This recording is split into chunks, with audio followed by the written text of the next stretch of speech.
কাকদ্বীপের voter বাংলাদেশের নাগরিক। বাংলাদেশের কোটা আন্দোলনে ছিল নিউটন দাস। অভিযোগ 2014 থেকে কাকদ্বীপের ভোটার নিউটন। সোশ্যাল মিডিয়ায় ভাইরাল নিউটনের স্বীকারোক্তি। নিউটনের ভিডিওতে ভোটার কার্ড তৈরির কথা স্বীকার। তৃণমূলের সাহায্যে ভোটার কার্ড তৈরির কথা স্বীকার। তৃণমূলের সাহায্যে ভোটার কার্ড তৈরির কথা স্বীকার বাংলাদেশি নিউটন দাসের। মন্টুরাম পাখিরার জন্মদিনেও উপস্থিত ছিল এই নিউটন। 2014 সালে বাংলাদেশ থেকে ভারতে অনুপ্রবেশ, 18 সালে রেশন, ভোটার ও আধার কার্ড তৈরি করে সে। কিন্তু কিসের জন্য অনুপ্রবেশে মদত দেওয়া হচ্ছে? অনুপ্রবেশ রুখতে কেন তৎপর নয় তৃণমূল?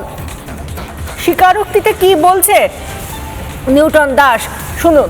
2014 সাল থেকে আমার কাকদ্বীপের ভোটার, আদার সমস্ত কিছু আছে। এমনকি 2016 সালে আমি কাকদ্বীপের বিধায়ক মন্টুরাম পাখিকে ভোট দিয়েছিলাম, কিন্তু 2017 সালে আমার ভোটার কার্ডটি হারিয়ে যায়। তখন 2018 সালে আমি আবার আমাদের বিধায়কের সহযোগিতা নিয়ে আমি আবার আমার কার্ডটি তুলি।